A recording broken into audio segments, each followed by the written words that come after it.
자, 오늘 본문은 창세기 27장으로 넘어왔습니다. 1절부터 10절까지. 이삭이 나이가 많아 눈이 어두워 잘 보지 못하더니 맏아들 에서를 불러 이르되 내 아들아 하매 그가 이르되 내가 여기 있나이다 하니 이삭이 이르되 내가 이제 늙어 어느 날 죽을는지 알지 못하더니 그런즉 내 기구 곧 화살통과 활을 가지고 들어가서 나를 위하여 사냥하여 내가 즐기는 별미를 만들어 내게로 가져와서 먹게 하여 내가 죽기 전에 내 마음껏 내게 축복하게 하라. 이삭이 그의 아들 에서에게 말할 때 리브가가 들었더니 에서가 사냥하여 오려고 들러 나가매 리브가가 그의 아들 야곱에게 말하여 이르되 내 아버지가 내 형 에서에게 말씀하시는 것을 내가 들으니 이르시기를 나를 위하여 사냥하여 가져다가 별미를 만들어 내게 먹게 하기 하여 죽기 전에 여호와 앞에서 내게 축복하게 하라 하셨으니 그런즉 내 아들아 내 말을 따라 내가 내게 명하는 대로 염소 떼에 가서 거기서 좋은 염소 새끼 2마리를 내게로 가져오면 내가 그것으로 내 아버지를 위하여 그가 즐기시는 별미를 만들리니 네가 그것을 내 아버지께 가져다 드려서 그가 죽기 전에 내게 축복하기 위하여 잡수시게 하라. 자, 오늘 본문은 창세기 27장 드디어 이제 이삭과 리브가 사이에 에서와 야곱을 향한 편애가 구체적인 행동으로 나옵니다. 여러분, 동서고금을 막론하고 사람들은 복받기 원합니다. 복을 받기 위해서 자신이 할 수 있는 것들이 있다면 그것을 기꺼이 하려고 하죠. 이것이 보통 일반적인 종교적인 현상이고 그래서 모든 종교는 다분히 기복주의라고 할 수 있습니다. 원래 복이 내 것이 아닌데 내 것으로 만들기 위해서 복을 주는 신이 원하는 무엇은 행동을 하므로 신이 정해놓은 기준을 만족시키므로 복을 따내거나 얻어낼 수 있다고 생각하는 믿음인 것이죠. 우리는 이것을 기복신앙이라고 해요. 기독교적인 관점에서 기복신앙은 타락하고 타협하는 것이며 온전한 신앙이라 할 수 없는 것이죠. 왜냐? 하나님의 사랑과 인정을 얻어내기 위해서 우리가 무엇인가 할 수 있다라는 개념이 틀리기 때문에 그렇습니다. 우리는 은혜로 복을 받습니다. 무엇을 노력해서 받는 게 아니에요. 독생자 예수 그리스도를 우리들에게 값없이 우리의 대속물로 주심으로 우리를 구원하셨고 그 아들과 함께 가장 좋은 것들을 우리에게 모든 것들을 우리에게 주시는 그리고 주시고 계시는 하나님을 믿기 때문입니다. 단순히 우리가 그것을 누릴 수 있다면 유일한 이유는 믿음이라는 거예요. 믿음은 우리의 공로라기보단 하나님이 주시는 것을 받는 손이라 그랬잖아요. 그럼 우리의 행동이 믿음인지 아니면 기복신앙인지를 어떻게 분별할 수 있을까요?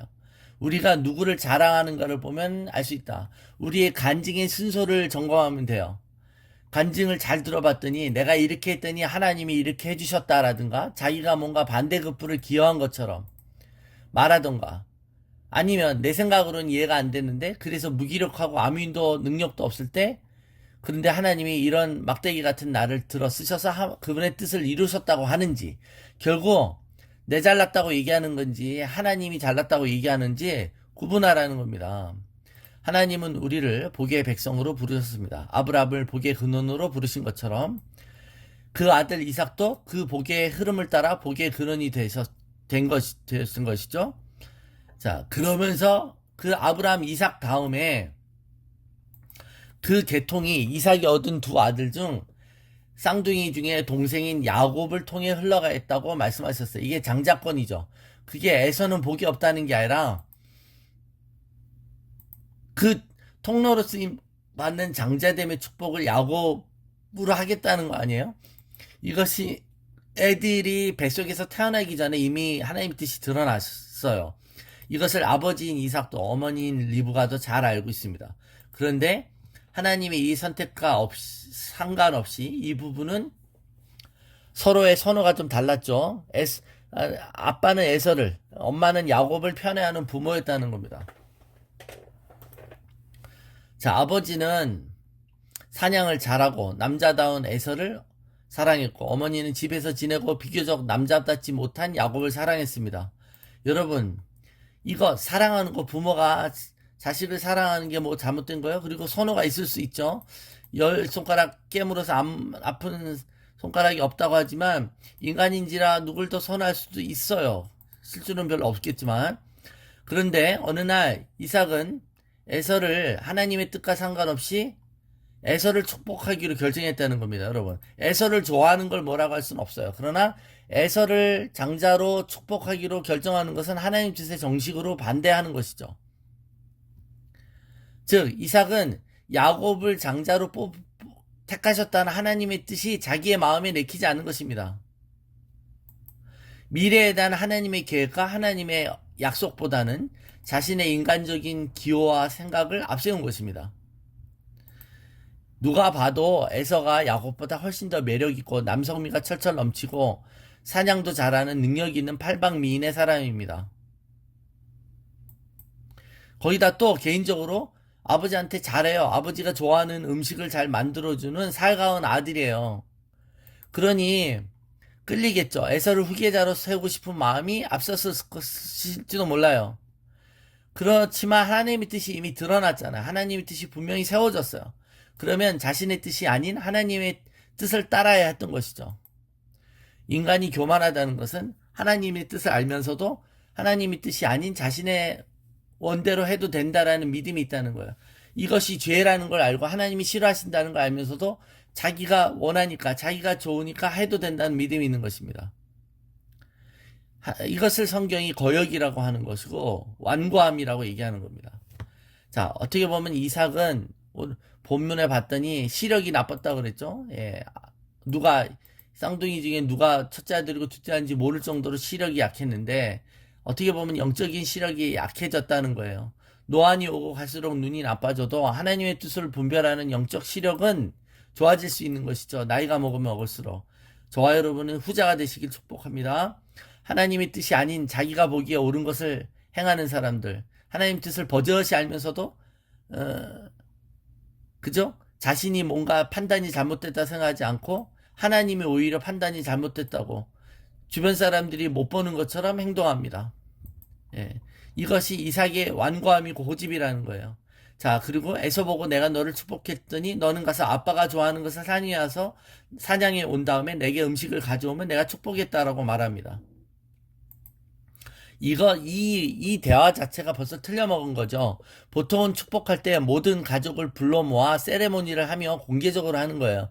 그런데 지금 자신의 이 축복을 하는 일이 떳떳하지 못한 일이라는 걸 직감하기 때문에 사람들 앞에 알리지도 않고 행하려고 하는 것입니다. 그러면서 축복을 서두르는 이유를 뭐라고 말합니까? 내가 이제 늙어서 언제 죽을지 알지 못한다고 하는 거예요. 그러면서 음식 해오라는 것이죠. 정말 내가 오늘 내일 하기 때문에 빨리 축복해야 되기 때문에 해오라는 게 아니에요, 여러분. 이삭이 늙어서 시력은 약했지만 여러분 그가 팥죽이 아니라 그 사냥한 음식을 먹고 싶을 정도로 식욕은 왕성한 사람이 아닙니까?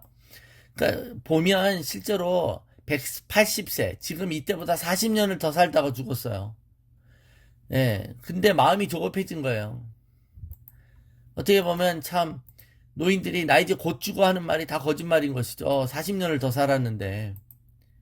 자, 근데 이 대화를 누가 들었다는 겁니까? 리브가가 옆에서 들었다는 거예요. 리브가 옆에서 엿들었을까요? 아니면 도청을 했을까요? 아니면 우연히 들었을까요? 여러분, 이 중요한 결정을 할 때 이삭은 리브가가 없는 때 에서에게 말하죠. 리브가를 투명인간 취급합니다. 그리고는 그냥 내가 축복했다면 축복이지 이렇게 말하는 것이죠. 자, 여러분, 우리는 창세기 24장에 이삭과 리브가가 하나님이 짝지어 주신 완벽한 이상적인 커플인 것을 기억하고 있습니다. 그런데 이 중요한 때, 그죠?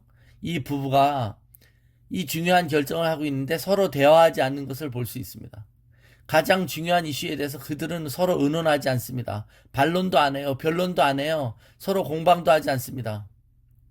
이삭의 하나님의 뜻에 어긋난 이 결정에 대해서 리브가가 반론을 제기하거나 열띤 토론을 하지 않죠.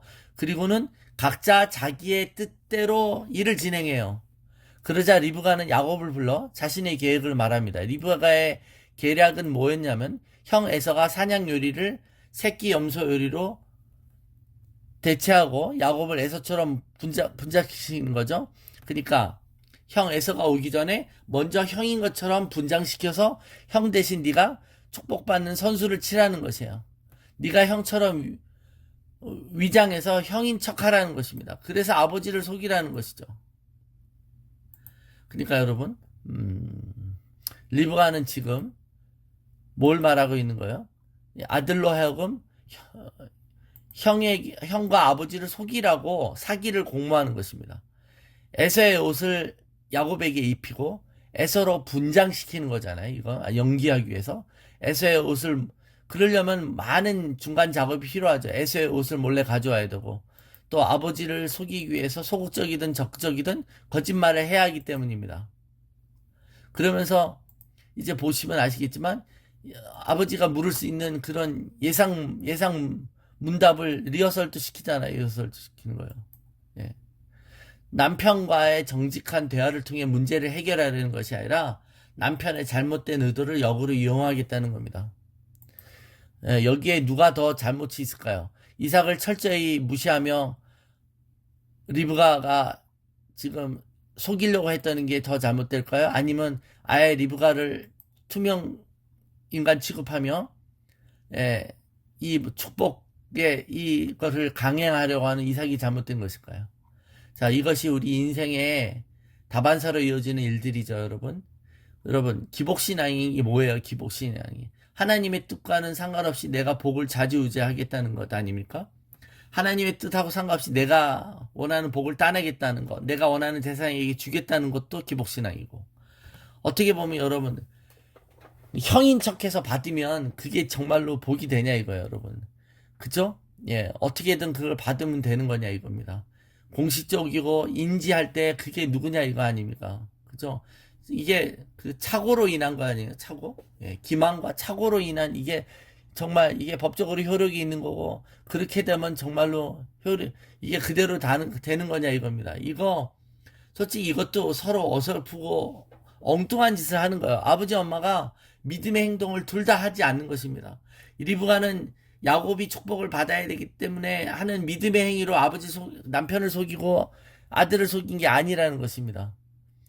그래서 여러분, 우리가 하나님이 복 주시는 분이심을 믿는다는 것은 그 복을 따내기 위해서 그 좋은 것을 내가 받기만 하면 모든 게 다 된다는 게 아니죠.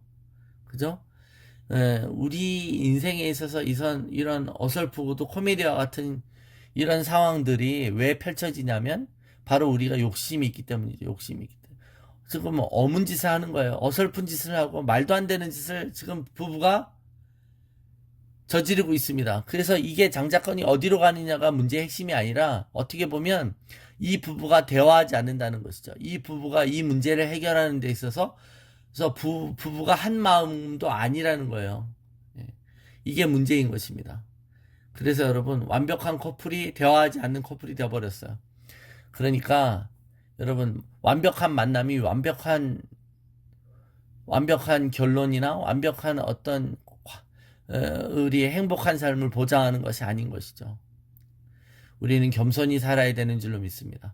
그리고 늘 매 순간마다 하나님의 뜻을 구하고 하나님의 뜻에 우리가 합치될 수 있도록 겸손히 그 길을 따라 걸어야 되는 줄로 믿습니다.